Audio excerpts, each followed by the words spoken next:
The phone call came at 2:17 a.m., a jagged blade slicing through the quiet of my Brooklyn apartment. My father was gone, heart attack, sudden, no warning. I stood frozen, the receiver trembling in my hand, as the world I knew crumbled into ash. I was 24, adrift in a city that felt too big, too cold, without him. Dad had been my anchor, gruff, stubborn, but always there with a bad joke or a steady hand. Now I was unmoored, packing a single suitcase to return to Seattle, to the house I hadn't called home since I was 18. Mom had moved on years ago, after the divorce, building a new life I barely understood. She'd married Elena, a woman I'd met only once, at a stiff Christmas dinner where we all pretended to be family. They had a son, well, Elena's son, someone I knew only as a name, Theo. I didn't know what to expect, stepping back into a house that wasn't mine anymore, with people who felt like strangers. Seattle greeted me with rain, the kind that seeps into your bones. Mom picked me up at the airport, her face softer than I remembered, lines of worry etched deeper around her eyes. "Elliot," she said, pulling me into a hug that felt both familiar and foreign. "I'm so sorry about your dad." Her voice cracked, and I nodded, unable to speak. The drive to the house was quiet, the city blurring past in shades of gray. I stared out the window, wondering how I'd survive living in a place that held so many ghosts. The house in Capitol Hill hadn't changed much, a craftsman with a sagging porch and ivy climbing the walls. Inside, though, it was Elena's touch everywhere. Bold abstract paintings, a shelf of cookbooks in Spanish, a warmth that hadn't existed when I was a kid. Elena greeted me with a cautious smile, her dark hair pulled into a loose bun. "Elliot, welcome home," she said, her voice accented with a trace of her Colombian roots. I mumbled a thanks, my eyes darting to the figure leaning against the kitchen doorway. Theo was taller than I'd imagined, with messy blonde hair and a lopsided grin that didn't quite reach his green eyes. He was maybe a year older than me, wearing a faded flannel shirt and jeans, his arms crossed casually. "Hey man," he said, extending a hand. "Sorry about your dad." His grip was firm, his gaze steady, and something about the way he looked at me, like he saw through the numbness, made my chest tighten. "Thanks," I managed, pulling my hand back too quickly. I wasn't ready for kindness, not from a stranger who lived in my mother's new life. I retreated to my old bedroom, now a guest room with unfamiliar sheets and a desk cluttered with Elena's art supplies. The walls still held faint outlines of the posters I taped up as a teenager. Bands I no longer listened to, dreams I no longer chased. I dropped my suitcase and sat on the bed, staring at the ceiling, willing the ache in my chest to stop. The first week was a fog. Mom and Elena tiptoed around me, their voices hushed, as if grief were a fragile thing they might break. I spent hours in my room, scrolling through old photos of Dad. Fishing trips, birthday dinners, the time he tried to teach me to change a tire and we both ended up laughing in the driveway.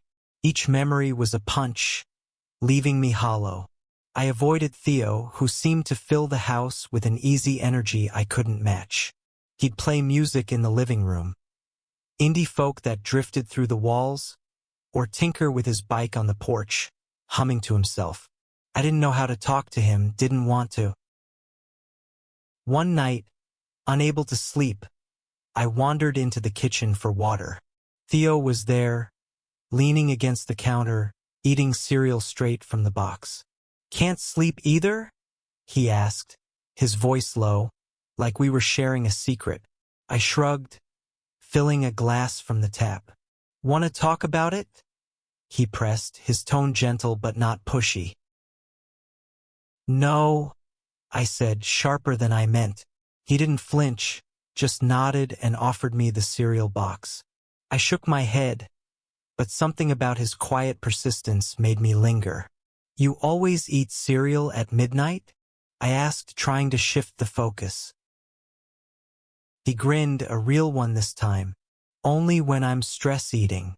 Mom's got this big gallery show coming up, and she's driving me nuts." He paused, then added, "But I'm guessing your week's been worse." I snorted, surprised by the honesty. "Yeah, you could say that." We stood there, the hum of the fridge filling the silence. For the first time since I'd arrived, I didn't feel like I was drowning. The next morning, Mom suggested I join Theo at the community center where he volunteered. "It'll get you out of the house," she said, her voice hopeful. I wanted to say no, to stay buried in my grief, but the look in her eyes, pleading, almost made me agree. The center was a squat brick building in the heart of the city, buzzing with kids playing basketball and retirees painting murals. Theo was in his element, joking with a group of teens as he handed out art supplies. I hovered awkwardly, unsure of my place. "Elliot, right?" One of the teens, a girl with purple braids, called out.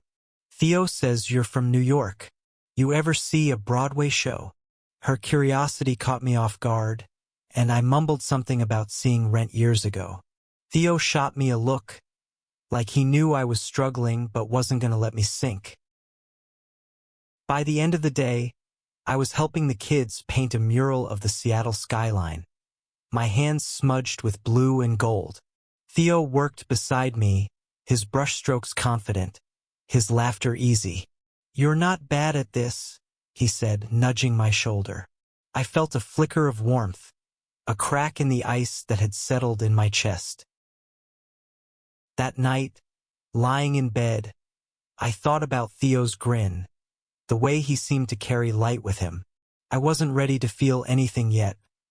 Not hope, not connection, but for the first time, I wondered if I could learn to. Days turned into weeks, and the house began to feel less like a museum of my past. Mom and Elena's routines, coffee at dawn, Elena's salsa music while cooking, Mom's endless gardening, became a strange kind of comfort. But it was Theo who kept pulling me out of myself. He had a way of showing up when I least expected it, like he could sense when the weight of Dad's absence pressed too hard. One Saturday, Theo dragged me to Pike Place Market, claiming I needed to taste Seattle again. The market was chaos, vendors shouting, fish flying, the air thick with the smell of coffee and salt. Theo weaved through the crowd with ease, tossing me an apple from a stall and grinning when I fumbled to catch it. "You're rusty city boy," he teased, his eyes bright. I rolled my eyes but followed him, letting the noise and color drown out the static in my head. We ended up at a small cafe overlooking the Puget Sound, sipping coffee as ferries glided across the water. Theo leaned back in his chair, his flannel shirt unbuttoned at the collar, revealing a thin silver chain. "So," he said, breaking the silence, "you gonna tell me about New York? Or you just gonna keep brooding like you're in a noir film?" I laughed despite myself, the sound foreign in my throat. It was loud, busy. I worked at a bookstore, lived in a shoebox apartment. Dad used to visit, bring me bagels from his favorite deli. My voice caught, and I looked away, focusing on a seagull diving toward the water. Theo didn't push. Instead, he started talking about his own life, growing up in Portland with Elena, moving to Seattle when she married Mom, studying art at community college. "I'm not exactly a scholar," he admitted, "but I like making things. Painting, sketching, even fixing up old bikes. Keeps me sane." His openness disarmed me, and I found myself telling him about Dad's love for cheesy sci-fi movies, how we'd stay up late arguing about whether Blade Runner was better than Star Wars. That night, back at the house, Theo knocked on my door. "Got something for you," he said, holding out a small sketchbook. Inside was a pencil drawing of a man fishing on a dock. His face obscured but his posture unmistakably Dad's, from a photo I'd shown him. "Thought you might like it," Theo said, rubbing the back of his neck, suddenly shy. I stared at the sketch, my throat tight. "Thanks," I whispered, and he nodded, leaving me to sit with the gift in silence. The community center became a regular thing. I started teaching the kids basic drawing techniques, something Dad had taught me when I was young. Theo was always there, joking or sketching alongside me, his presence steadying. One afternoon, while we cleaned paintbrushes, he asked, "You ever think about what you want? Like, not just surviving, but living?" The question hit like a stone, rippling through the numbness I'd clung to. I didn't answer, but his words stayed with me, nagging at the edges of my grief. Then came the night that changed everything. It was a fundraiser at the center, a lively mix of music, food, and art auctions. I was helping set up when Theo pulled me aside, his face serious. "Elliot, I need to tell you something." His voice was low, urgent. Before I could respond, a crash echoed from the main room, a tray of glasses hitting the floor. We rushed over, only to find one of the teens, Marcus, clutching his arm, his face pale. "Some guy outside," he stammered. He called me a slur, shoved me. Rage flared in my chest, hot and unfamiliar. Theo was already moving, checking Marcus's arm, his jaw tight. "You're okay," he told the kid, his voice calm but firm. "We've got you." He glanced at me and I saw it. A fire in his eyes, a quiet strength I hadn't noticed before. We reported the incident, made sure Marcus got home safely, but the air felt heavier, the world a little sharper. Later, as we sat on the center steps, Theo broke the silence. "That kind of hate, it's why I volunteer here. This place saved me when I was figuring myself out." He paused, then added, "I'm gay, Elliot. Came out when I was 16. Wasn't easy, but it's who I am." His voice was steady, but his hands fidgeted, betraying his nerves. I stared at him, my heart pounding. I'd suspected, maybe, from the way he carried himself, the way he talked about love and freedom with such conviction. But hearing it, so raw and real, stirred something in me I wasn't ready to name. "Thanks for telling me," I said, my voice barely above a whisper. He smiled, small and tentative, and I felt the ground shift beneath me. Theo's confession hung in the air, a quiet truth that changed the way I saw him. Not because he was gay, that didn't surprise me, but because he trusted me with it, like handing me a piece of himself. I didn't know how to respond, so I just sat there, the Seattle night cool against my skin, the stars faint above the city lights. The next few weeks were a blur of routine and revelation. I threw myself into the community center, finding solace in the chaos of paint and laughter. Theo was always there, guiding without pushing, his presence a constant I didn't realize I'd come to rely on. We started spending more time together outside the center, grabbing burgers at a dive bar, hiking in the nearby mountains, or just sitting on the porch, talking about nothing and everything. He told me about his first crush, a boy in high school who'd broken his heart. I told him about my failed attempts at dating in New York, how I'd always felt too guarded to let anyone in. One evening, as we walked through Volunteer Park, the air crisp with autumn, Theo stopped by a pond, his reflection shimmering in the water. "You know," he said, "when I came out, I thought I'd lose everyone. But Mom, Elena, she just hugged me and said, 'You're still my Theo.' That's when I knew I'd be okay." He looked at me, his eyes searching. You're gonna be okay too, Elliot. Maybe not today, but you will. His words hit deeper than I expected, cracking open a part of me I'd kept locked away. I wanted to believe him, but grief was a heavy shadow, and I wasn't sure I could outrun it. Still, being around Theo felt like stepping into sunlight after months in the dark. He had a way of making the world feel possible again. Then came the night of Elena's gallery show. The venue was a sleek space downtown, filled with her vibrant paintings, swirls of color that seemed to pulse with life. I wore a borrowed blazer, feeling out of place among the art crowd. But Theo was in his element, charming guests and explaining Elena's work with pride. I watched him from across the room, his laugh bright, his hands animated. For the first time, I noticed the way my chest tightened when he smiled at me, the way my eyes lingered on the curve of his jaw. After the show, we ended up at a rooftop bar, the city skyline glittering below. Theo was buzzing with energy, his cheeks flushed from wine and excitement. "You have fun tonight?" he asked, leaning close to be heard over the music. "Yeah," I said, surprising myself. "I did." I hesitated, then added, "You're good at this, making people feel alive." I cringed at how corny it sounded, but Theo's smile widened. "You're not so bad yourself, Elliot," he said, his voice soft. For a moment, our eyes locked, and the air between us felt charged, like the moment before a storm. I looked away, my heart racing, unsure what to do with the feeling blooming inside me. The next day, Mom pulled me aside. "You seem lighter," she said, her eyes soft. "Is it the center? Or Theo?" Her tone was gentle, but it caught me off guard.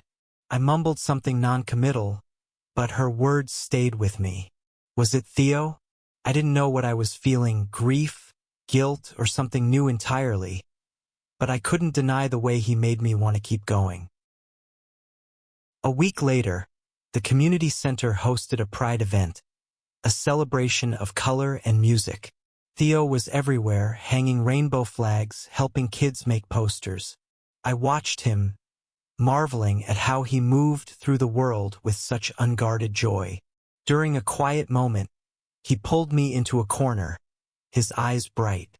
"You should paint something for the wall," he said, handing me a brush. "Something that's you." I hesitated, then started painting.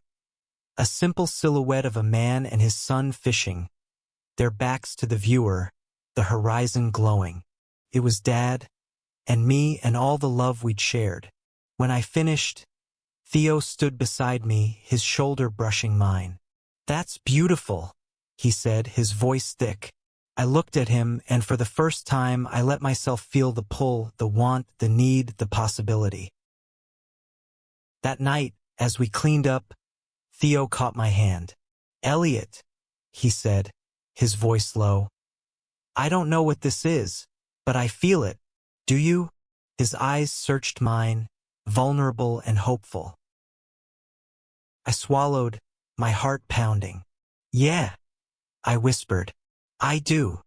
Theo's words hung between us, a fragile bridge I wasn't sure I could cross. I'd never felt this before, this ache, this pull toward someone who saw me, really saw me, through the haze of my grief. But admitting it, even to myself, felt like betraying the life I'd known, the one where Dad was still alive, where I didn't have to question who I was. We didn't talk about it again that night. Instead, we walked home in silence, the Seattle streets quiet except for the occasional hum of a car. Theo's shoulder brushed mine once, twice, and each time, my skin tingled, alive in a way I hadn't been in months. At the house, he paused at my bedroom door. "Sleep well, Elliot," he said, his voice soft, his eyes holding mine a moment too long. I nodded, closing the door, my heart a mess of fear and longing. The next few weeks were a dance of avoidance and connection. I threw myself into the community center, teaching more classes, losing myself in the kids' laughter and the smell of paint. Theo was always there, his presence a constant hum in my veins. We'd work side by side, our hands brushing as we passed brushes or shared a canvas. Each touch was a spark, and I hated how much I craved it. One afternoon, we took a group of teens to a local art festival. The streets were alive with color, murals, music, food trucks. Theo was in his element, joking with the kids, buying them ice cream. I watched him, the way his laugh lit up his face, the way he made everyone feel seen. One of the girls, Lila, nudged me. "You like him, don't you?" she said, her eyes mischievous. I froze, my face burning. "What? No, I stammered, but she just grinned and ran off. Her words echoed, forcing me to confront the truth I'd been dodging. I did like Theo more than like, but what did that mean? I'd never thought of myself as anything but straight, had never questioned it. Dad's voice echoed in my head, his old-school views on love and family, and I wondered what he'd think of me now. That night, Theo and I ended up at a quiet diner, just the two of us. The neon sign buzzed outside, casting a soft glow over his face. "You've been weird lately," he said, stirring his coffee. "Everything okay?" I wanted to lie, to say it was just grief, but his eyes held me, steady and kind. "I don't know what I'm doing," I admitted, my voice barely audible. "I've never felt like this, about anyone, and it's freaking me out." Theo's expression softened, but he didn't look away. "It's okay to be scared," he said. "Figuring yourself out isn't a straight line. Took me years to get comfortable with who I am." He reached across the table, his hand hovering near mine, not touching but close enough to feel the warmth. "I'm here, Elliot. No pressure, no rush. Just here." His words were a lifeline, but they also terrified me.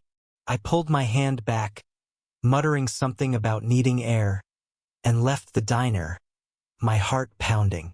Outside, the city felt too big, too loud. I walked for hours, wrestling with questions I didn't have answers for. Was this real? Was I allowed to feel this way? And what about Dad? Would loving Theo mean letting go of him? When I got home, Theo was on the porch, sketching under the porch light. He looked up, his face unreadable. "You okay?" he asked, setting his pencil down. "No," I said, sitting beside him, "but I want to be." I took a breath, then let it out. "I think I'm falling for you, Theo. And I don't know what that means, but I know it's true." He stared at me, his eyes wide, then broke into a smile that lit up the night. "That's a start," he said, his voice thick with emotion. He reached for my hand, and this time I didn't pull away.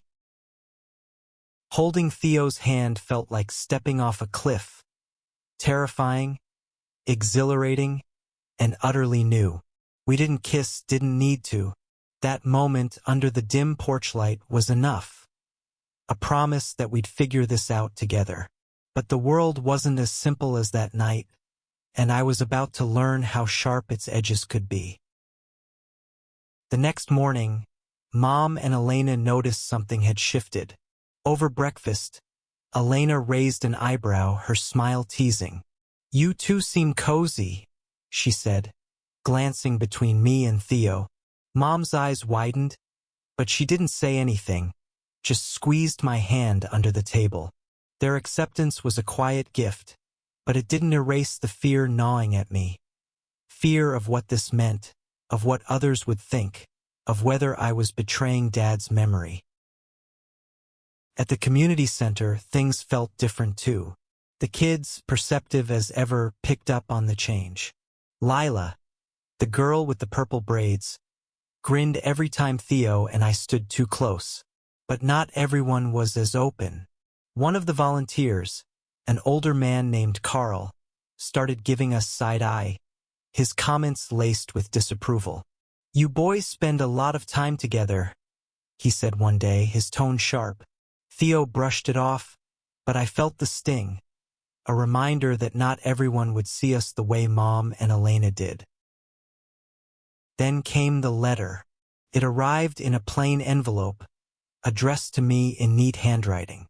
Inside was a note from Dad's old friend, Mike, who'd known him since their army days. "Elliot," it read, "your father was proud of you. He'd want you to live a good life, the kind he believed in: family, honor, tradition. Don't lose sight of that." The words hit like a punch, stirring up guilt I thought I'd buried.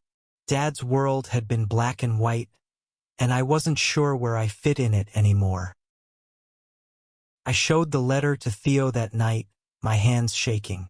We were in his room, surrounded by his sketches and half-finished canvases.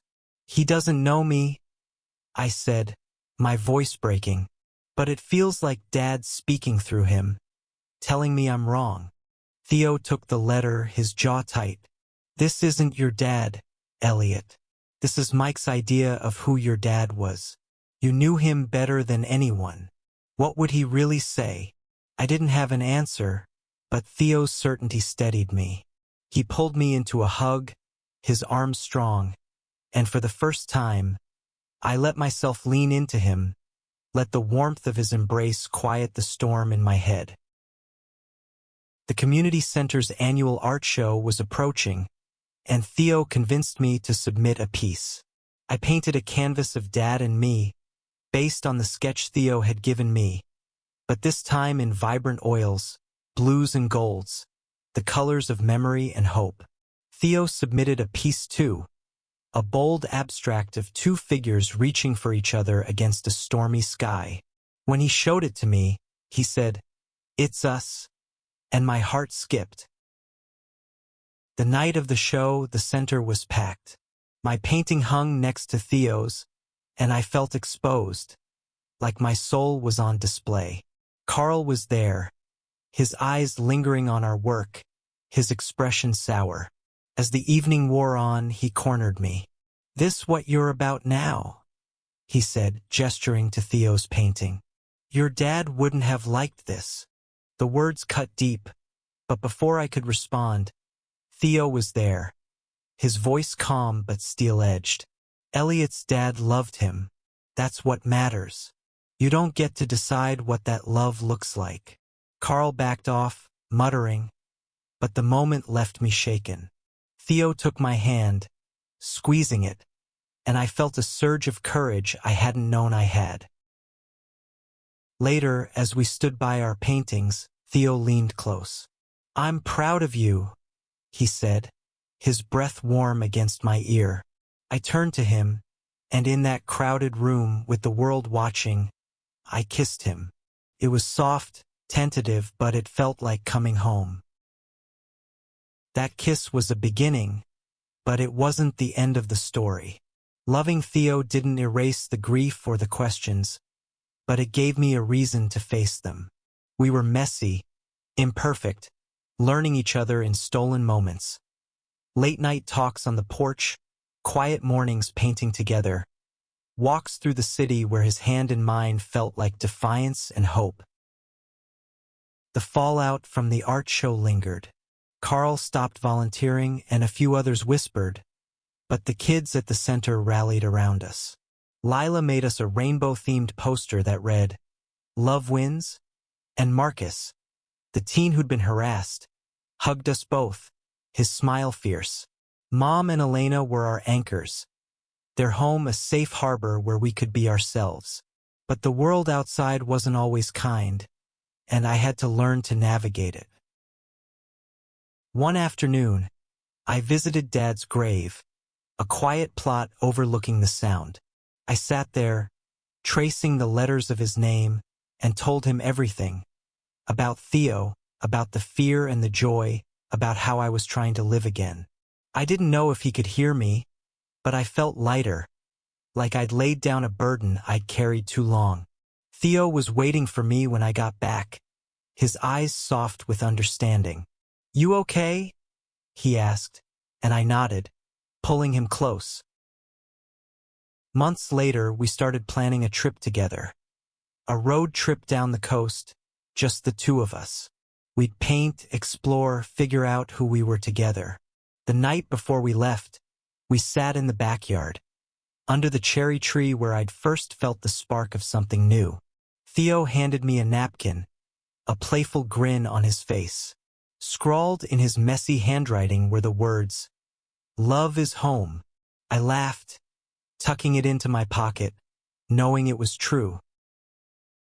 Dad's death had broken me, but Theo had helped me rebuild. Not into the person I was, but someone new, someone who could love and be loved, who could face the world with open eyes. I wasn't whole yet, but I was healing, and with Theo beside me, I knew I'd keep going.